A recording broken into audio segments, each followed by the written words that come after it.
सतवंदियाणं तिहुअणहिद मधुर विशदवक्काणम् अन्तातीत गुणाणं नमो जिनाणं जिदे भवाणं। बोलो पंच परमेष्टि भगवान की 1008 श्री आदिनाथ भगवान की जय। बोलो अंतिम तीर्थेश भगवान महावीर स्वामी की जय। बोलो आचार्य भगवान गुरुवर श्री विशुद्ध सागर मुनि महाराज की जय। बोलो मुनि श्री सुप्रभ सागर जी महाराज की जय। मुनि श्री प्रणत सागर जी महाराज की जय। जिन बंधुओं, समीचीन विकल्पों का सम्यक समाधान इस कार्यक्रम में मैं आप सभी का स्वागत करता हूं। सुप्रभ आवाज यूट्यूब चैनल की प्रस्तुति समीचीन विकल्पों का सम्यक समाधान। यह जो अनुपम कार्यक्रम है वह आचार्य भगवान गुरुवर श्री विशुद्ध सागर जी महाराज के पावन आशीर्वाद से एवं मुनि श्री सुप्रभ सागर जी महाराज एवं मुनि श्री प्रणत सागर जी महाराज इनके पावन सानिध्य से चल रहा है। इस कार्यक्रम के माध्यम से देश विदेश एवं विभिन्न प्रांतों से जुड़े हुए श्रावक एवं उपस्थित श्रावक उनके मन में जो उठने वाले समीचीन विकल्प है उस समीचीन विकल्पों का सम्यक समाधान हम गुरुमुख से सुनते हैं। और गुरुमुख की वाणी ही जगत कल्याणी है और यही जिनवाणी हमें जीवन से पार उतारने वाली है। तो चलो चलते हैं आज की इस जीवन यात्रा की ओर, इस जीवन तरंग की ओर। मैं मुनि श्री प्रणत सागर जी महाराज को बारंबार नमोस्तु करता हूं एवं उनको यह विनय करता हूं कि वह आज के कार्यक्रम को गति प्रदान करते हुए अपना अमूल्य समय प्रदान करें। नमोस्तु नमोस्तु नमोस्तु। ओम नमः सिद्धेभ्य। पंच परमेष्टि भगवान की, देवादिदेव 1008 से पार्श्वनाथ भगवान की, परम पूज्य आचार्य भगवंत गुरुवर विशुद्ध सागर जी मुनि महाराज की, परम पूज्य मुनि श्री सुप्रभ सागर जी महाराज जी की,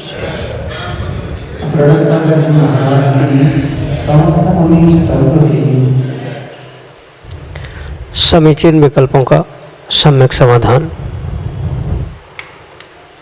समीचीन विकल्पों का सम्यक समाधान एक ऐसा कार्यकारी उपाय हम सभी को प्राप्त हुआ जो हमारे मन में उठने वाले प्रतिपल अनेकानेक विकल्पों से निर्विकल्प बनाने के लिए परम कार्यकारी उपाय हम सबको प्राप्त हुआ। परम पूज्य आचार्य भगवंत गुरुवर विशुद्ध सागर जी महाराज के मंगल सभा शिष्य, उन्हीं के सुयोग्य शिष्य परम पूज्य मुनि श्री सुप्रभ सागर जी महाराज के मुखारविंद से हम सभी प्रतिदिन अपने अनेकानेक समीचीन विकल्पों का सम्यक समाधान प्राप्त कर रहे हैं। देश देशांतर से अनेकानेक समीचीन विकल्प हमें यहाँ प्रतिदिन प्राप्त हो रहे हैं और परम पूज्य मुनिश्री उनका आगमोक्त विधि से हम सबको सम्यक समाधान प्रदान कर रहे हैं। प्रारंभ करते हैं आज का सम्यक समाधान। और आज का पहला विकल्प अमरावती महाराष्ट्र से अनन्य गुरु भक्त रविंद्र जी गहानकर सपरिवार परम पूज्य मुनिश्री के चरणों में त्रिकाल कोटि कोटि नमोस्तु निवेदित करते हुए अपना समीचीन विकल्प रख रहे हैं कि महाराज जी जीवन में किसी भी परिवर्तन का सामना कैसे करें, हमारे समीचीन विकल्प का सम्यक समाधान करने की अनुकंपा करें। नमोस्तु महाराज जी, नमोस्तु। ओम नमः सिद्धम।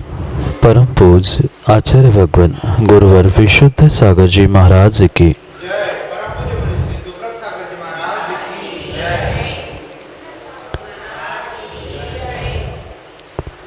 परिवर्तन यह प्रकृति का और इस संसार का एक स्थायी नियम है। इस ब्रह्मांड में, 3 लोक में, इस जगत में अगर कोई द्रव्य रूप, स्थायी रूप स्थिर रहने वाला है तो उसका नाम बदलाव या परिवर्तन है। कई सारे अन्य दार्शनिकों भी इस बात को स्वीकार किया कि इस संसार में change is the only constant, यानी बदलाव ही, परिवर्तन ही इस संसार का, इस जगत का सबसे बड़ा स्थिर घटक है। कहने का अभिप्राय इतना है कि चाहे जीवन हो, चाहे गति रूप हो, चाहे सुख दुख रूप हो, प्रत्येक स्थान पर परिवर्तन होना ये सहज उस प्रत्येक वस्तु का, क्रिया का और स्थान का एक नियत सिद्धांत बन गया है। व्यक्ति थोड़े से ही परिवर्तन को देखकर दुखी होता है, परेशान होता है और उस बदलाव को, परिवर्तन को अपने भीतर स्वीकार ना करने के कारण वह पता नहीं कितने सारे डर, कितने सारे वहम और कितनी सारी गलत फहमियों को लेकर अपना जीवन जीने लगता है। चाहे सुख रूप परिवर्तन हो, चाहे दुख रूप परिवर्तन हो, चाहे किसी व्यक्ति के उम्र की उस किशोरावस्था से युवा अवस्था, युवा से प्रौढ़, प्रौढ़ से वृद्ध, वृद्ध से मरण, इन प्रत्येक स्थानों में जहाँ जहाँ बदलाव और परिवर्तन दिखता है, वहाँ वहाँ प्रत्येक स्थान पर व्यक्ति को कुछ क्षण के लिए ठहर कर, थम कर उस परिवर्तन के सिद्धांत का विचार करना आवश्यक है। क्योंकि ऐसा संभव नहीं है कि कोई भी कार्य जैसा प्रारंभ हुआ है वैसा ही अंतिम श्वासों तक चले, या किसी की भी जिंदगी, किसी का भी जीवन ऐसा कतई नहीं हो सकता कि सुख में प्रारंभ होकर वह अंतिम श्वासों तक सुख सुख रूप ही हो। ये जैसा प्रकृति का, संसार का और कर्मों का नियोग होता है, बिल्कुल वैसा ही जीवन में प्रति समय, प्रति पल में कहीं ना कहीं बदलाव और कहीं ना कहीं परिवर्तन आता ही है। अक्सर ऐसा जीवन में देखा जाता है, जब एक बालक अपने किशोर अवस्था से युवा अवस्था की ओर बढ़ता है, उस शरीर में भी बहुत सारा परिवर्तन, भावों में भी बहुत सारा बदलाव, उस युवा के हार्मोन्स में भी बदलाव होता है और उसके कारण से उस परिवर्तन को लेकर वह डरता है, घबराता है, पर वह ये भूल जाता है कि यह सहज प्रवृत्ति हो रही है शरीर की, और जैसे शरीर की प्रवृत्ति बदलने की होती है, ऐसे ही जीवन में प्रत्येक क्षण में, प्रत्येक समय में बदलाव होना सहज होता है। उस परिवर्तन का सामना करने के लिए सबसे बड़ा निर्णय भीतर से हमें ये करना होगा कि संसार में प्रत्येक वस्तु का, व्यक्ति का, स्थान का, काल का, द्रव्य का, सबका परिवर्तन होना नियत है।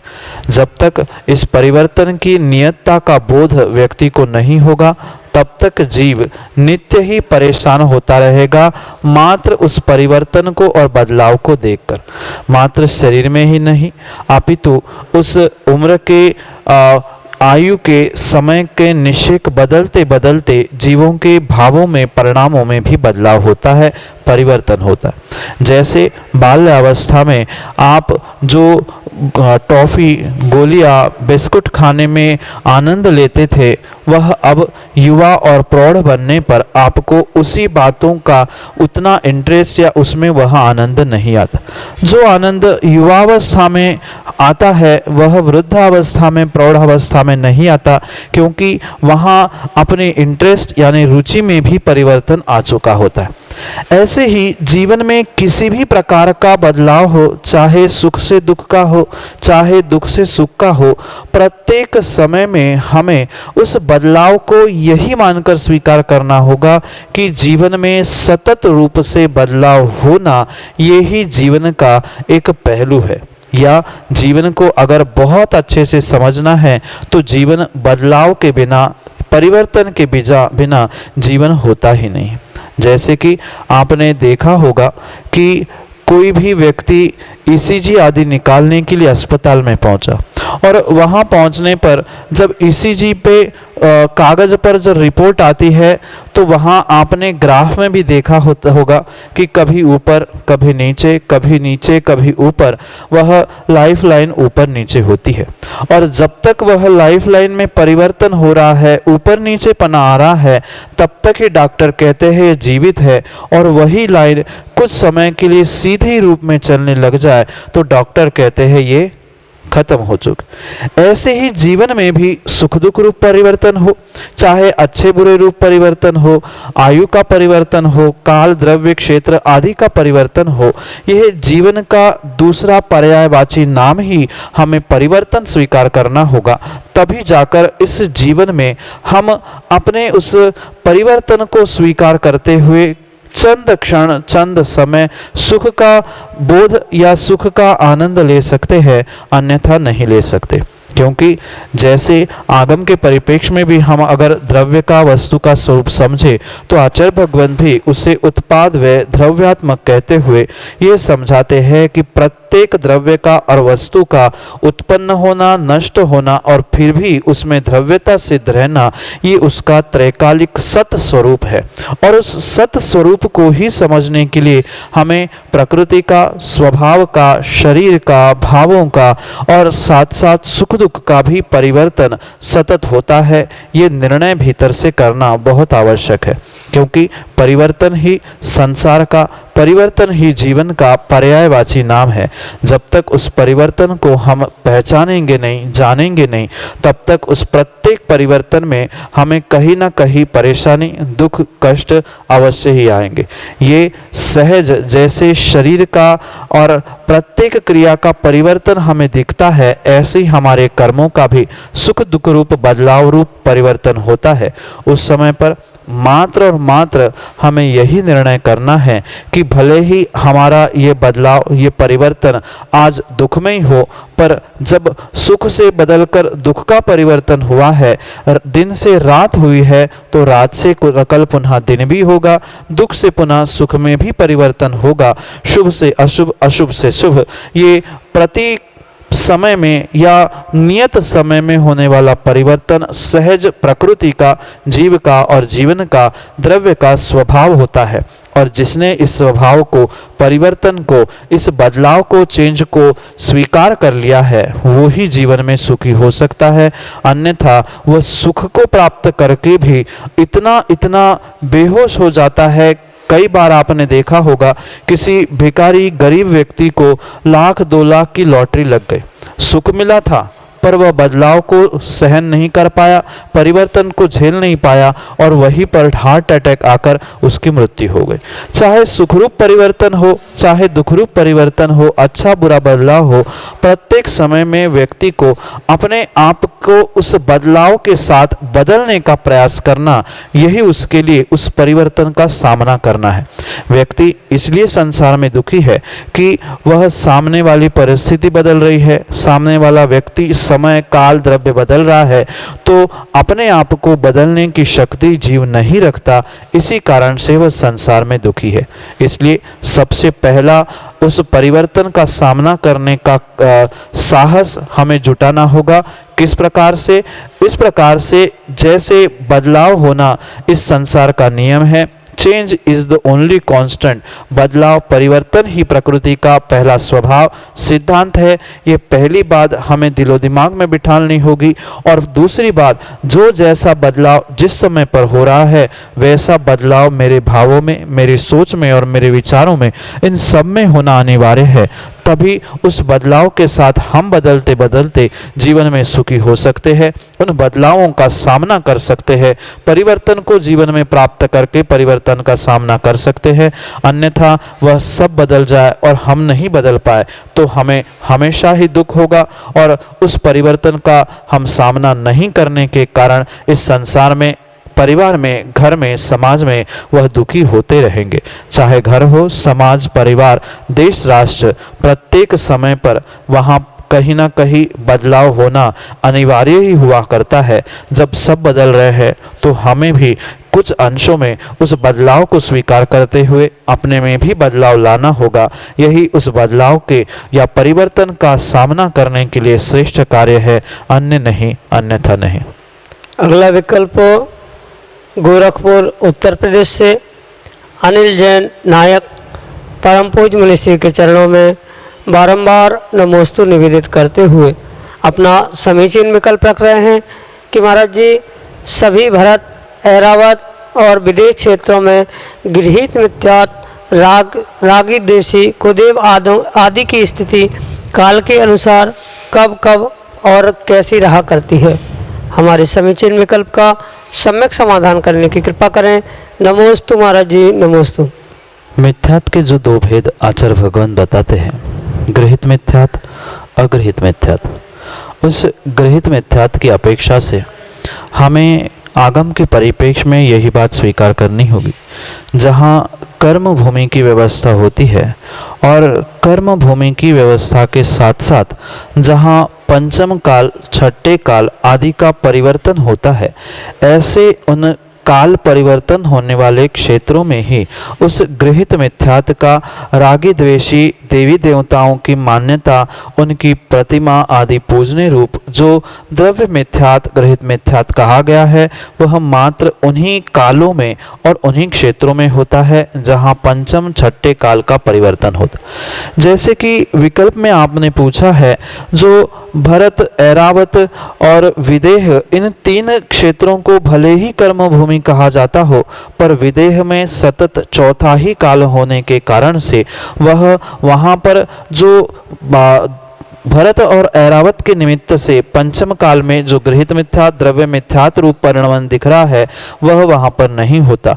इसलिए आपके लिए यही समीचीन विकल्प का आपका यही सम्यक समाधान है कि इन तीन क्षेत्रों में से जहाँ वह पंचम छठे काल का परिवर्तन हो रहा है, ऐसे कर्मभूमि क्षेत्रों में ही मात्र जम्बूद्वीप के ही नहीं अपितु जहाँ जहाँ इनका परिवर्तन होता देखा जाता है, ऐसे परिवर्तन होने वाले पंचम छठम काल के परिवर्तन रूप जो कर्मभूमि के क्षेत्र है, उन क्षेत्रों में और उन्हीं कालों में ही वह मिथ्यात, जो द्रव्य मिथ्यात रूप या गृहीत मिथ्यात रूप परिणत होते दिखता है।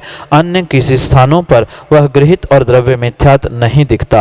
अगला विकल्प अश्विन जैन रतलाम हाल निवासी मुकाम अबू धाबी परम पूज्य मुनिश्री के चरणों में बारंबार नमोस्तु निवेदित करते हुए अपना समीचीन विकल्प रख रहे हैं कि महाराज जी घर में प्रतिमा रखने में क्या बाधा है।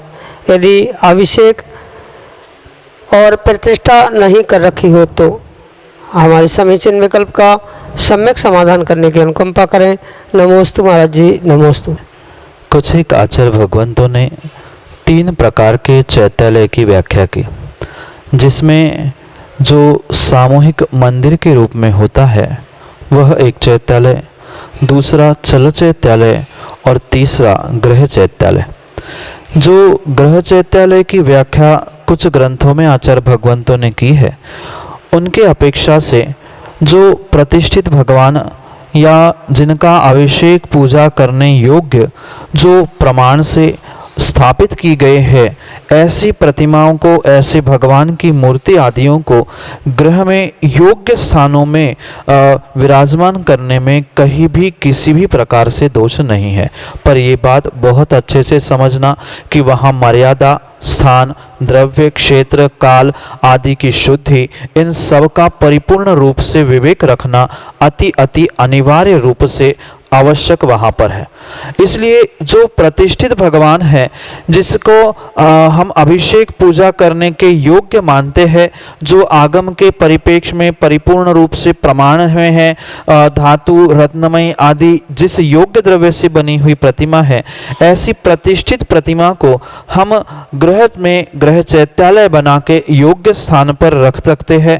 पर अगर वही प्रतिमा किंचित भी किसी प्रकार से प्रतिष्ठित नहीं की है, उसको अभिषेक आदि करने की उसमें शक्ति नहीं है, यानी कि कोई मिट्टी की प्रतिमा हो, प्लास्टिक की हो, कांच की हो या अन्य ऐसे धातु आदि आदि से बनी हुई प्रतिमा हो, तो स्पष्ट आचार्य भगवंत कहते हैं जो प्रतिमा अप्रतिष्ठित होती है उसे 6 महीने से अधिक घर में किसी भी प्रकार से नहीं रखी जाती है। चाहे बच्चे खेल खेल से वह कहीं दुकान से खरीद कर लाकर शोकेस में रख रहे हैं, कहीं आपने बहुत सुंदर लगी प्रतिमा, उसका आकार मिट्टी से बनी हुई, वह लाके घर में शोभा के लिए रखी है, तो वह किंचित भी किसी भी प्रकार से आगम के परिप्रेक्ष्य में योग्य नहीं है। स्पष्ट आचार्य भगवंत कहते हैं जो अप्रतिष्ठित भगवान को 6 महीने से अधिक अपने घर में अपने स्थानों में रखते हैं, उनके लिए विशेष विशेष रूप से बहुत लंबे प्रकार से वह दुख देने वाले, कष्ट देने वाले कर्म का आश्रय बंद होता है। वह जब प्रतिमा परिपूर्ण रूप से प्रतिष्ठा करने के लिए योग्य है ही नहीं है, तो हम उन प्रतिमाओं को, उन प्रतिमा के आकार जैसे उन मूर्तियों को घर में किंचित भी खेल खेल में भी विराजमान ना करें। अगर आपको भगवान विराजमान करने की इच्छा है ही तो योग्य जैसे धातु से, रत्न से, पाषाण से बनी हुई प्रतिमा जो गृह चैत्यालय के प्रमाण से आचार्य भगवंतों ने बताई है, ये भी ध्यान रखना, उसका स्थान, उसका प्रमाण, उसका आकार, ये सब कुछ आगम में आचार्य भगवंतों ने बहुत अच्छे से वर्णित किया।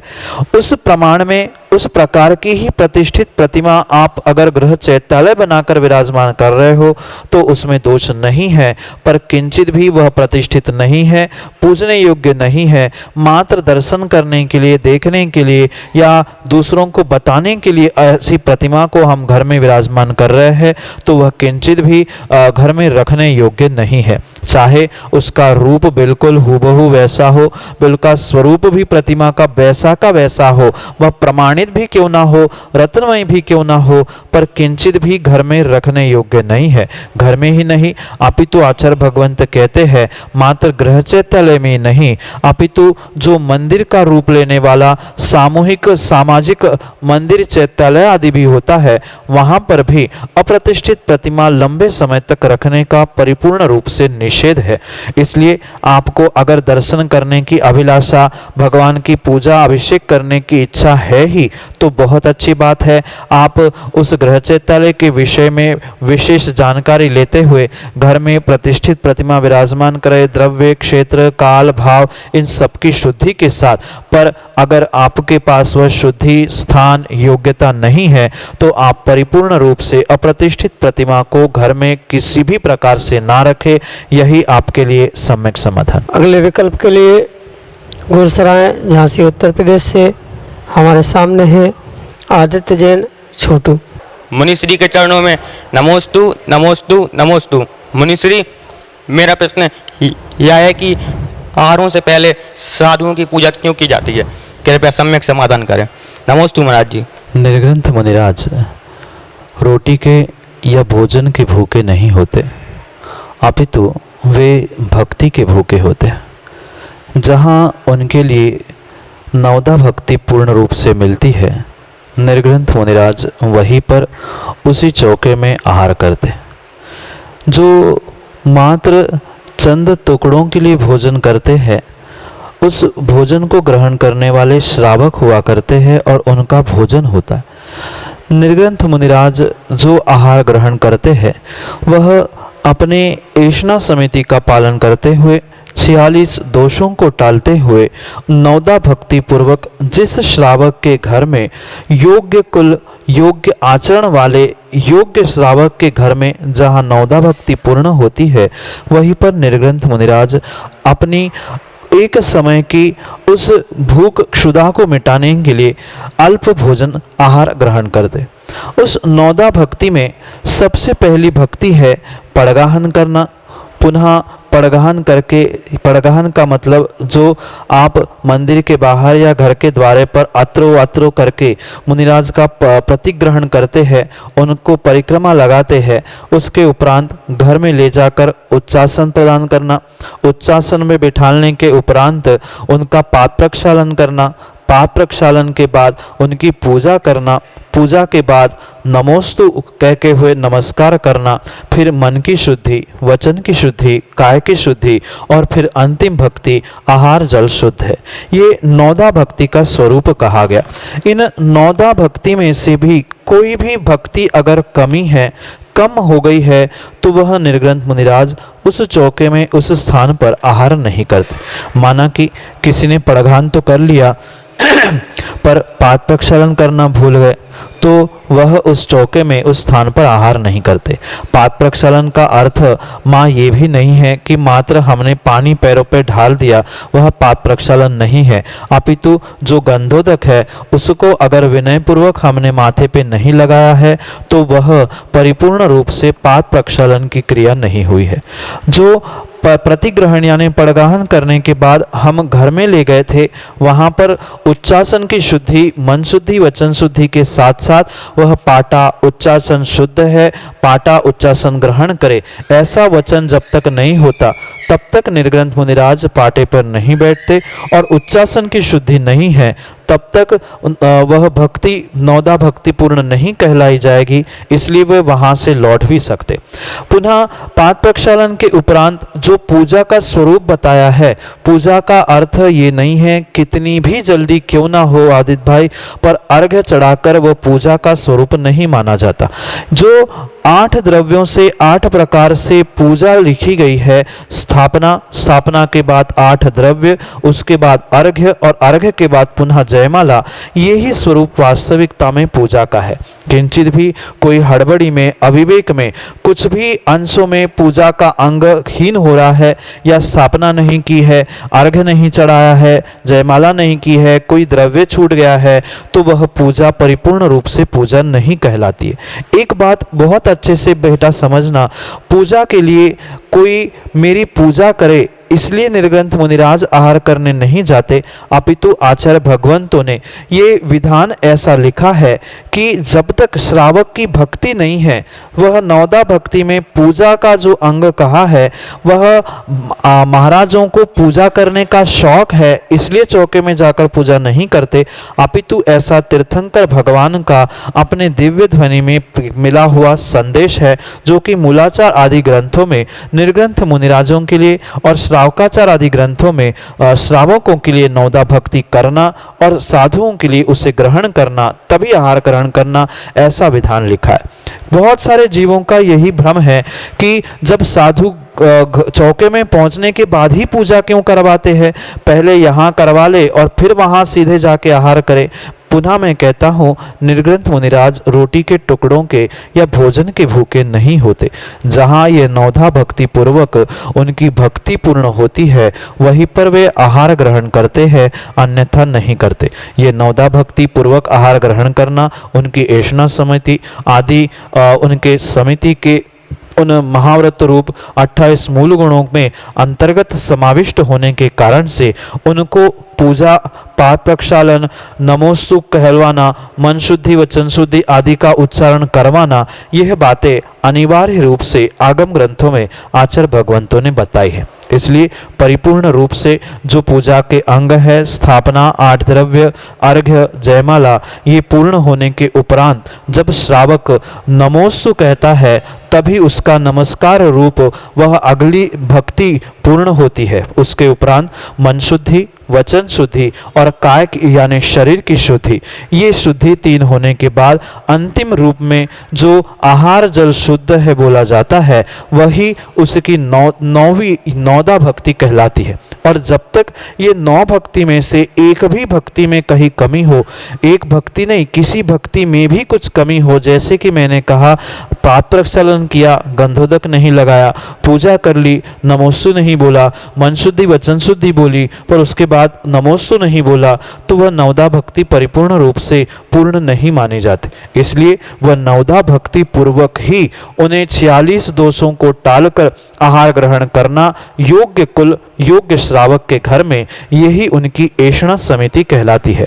जो साधुओं के 28 मूल गुण कहे, उनमें से यह ऐषणा समिति एक मूल गुण है, और उसमें वह ऐषणा यानी आहार ग्रहण करने सीमित रूप से उसके लिए, ये जैसे प्रत्येक व्यक्ति के लिए श्रावक के लिए भी जैसे आचार्य भगवंतों ने बहुत सारे नियमावली बनाई है, रूल्स रेगुलेशंस बनाए हैं, ऐसे ही साधुओं के लिए आचार्य भगवंतों ने और तीर्थंकरों ने अपनी दिव्य देशना में, अपने ग्रंथों में ये नियमावली बनाई है। 46 दोषों को टालते हुए उस नौदा भक्ति पूर्वक योग्य कुलानुकूल श्रावक के घर में जब नौदा भक्ति पूर्ण होगी, उसी के घर में वह साधु आहार ग्रहण करते हैं। और इसी कारण से साधुओं की आहार के पूर्व चौके में पूजा करना अनिवार्य है। वर्तमान में कई स्थानों पर जल्दी के चक्कर में यह प्रारंभ हुआ है कि उदक चंदन तंदुल 8 द्रव्य तो है ही, हमारा समाविष्ट उसमें हो गया।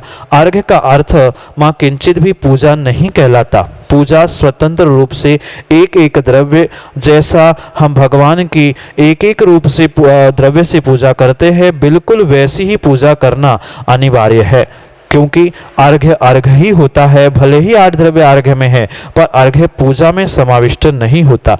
वर्तमान में भौतिकता और जल्दबाजी के चक्कर में बहुत सारे शॉर्टकट हुए हैं, पर यह शॉर्टकट आगम में साधुओं के साथ लागू नहीं होता। वहाँ पुनः मैं कहता हूँ, वे रोटी के टुकड़े खाने के लिए नहीं जाते, अपितु अपने शरीर को चलाने के लिए, साधना करने के लिए, किसी दूसरे की वैयावृत्ति करने के लिए, अध्ययन ध्यान तपस्या करने के लिए, थोड़ा बहुत जो शुद्धि पूर्वक नौदा भक्ति पूर्वक दोषों से रहित जो आहार मिलता है, उसे ही ग्रहण करने जाते हैं। और वह आहार के पूर्व की ये विधि आगम में तीर्थंकर भगवंतों ने अपने दिव्य ध्वनि में उद्घाटित की है। इसी कारण से साधुओं को आहार के पूर्व चौके में पूजा करना अनिवार्य कहा गया है। यही आपके लिए सम्यक समाधान है। जय जैन बंधु, हम आप सभी लाभ ले रहे थे सम्यक समाधान, समीचीन विकल्पों का सम्यक समाधान।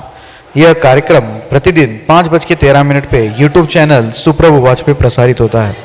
इसका पुनः प्रसारण फेसबुक के माध्यम से होता है। अगर आप फेसबुक के उपभोक्ता है तो आप फेसबुक पे सुप्रभु वाच या मुनि श्री सुप्रभ सागर जी महाराज के नाम से पेज है, उस पेज के माध्यम से इसका पुनः प्रसारण होता है। अगर आप इस कार्यक्रम से जुड़ना चाहते हो, अगर आपके मन में कोई उथल पुथल है या आपके मन में कोई विकल्प सता रहा है और उस विकल्प का आप सम्यक समाधान प्राप्त करना चाहते हो तो आप हमें अपना विकल्प जो व्हाट्सएप के नंबर नीचे पट्टी पे चल रहे हैं एवं डिस्क्रिप्शन में है, उसके माध्यम से भेज सकते हैं। आपके सहूलियत के लिए मैं नंबर यहाँ दोहराता हूँ, 8707548811, 8707548811। एक अन्य नंबर भी है 7415306441। आप इस नंबर के माध्यम से हम तक आपका विकल्प भेज सकते हैं। अगर आप जीमेल के या ईमेल के उपभोक्ता है और आप जीमेल के माध्यम से अगर आप अपना समीचीन विकल्प भेजना चाहते हो तो हमारा ईमेल आईडी है samyak.samadhan@gmail.com। प्रतिदिन 7:40 पे मुनि श्री सुप्रभ सागर जी महाराज के प्रवचन जिनवाणी चैनल पे आते हैं, आप उसका भी लाभ ले सकते हैं। आपका ज़्यादा समय नहीं लेते हुए मैं मुनिद्वय के चरणों में बारंबार नमोस्तु करता हूँ और आज के कार्यक्रम को यही विराम देता हूँ। नमोस्तु नमोस्तु नमोस्तु।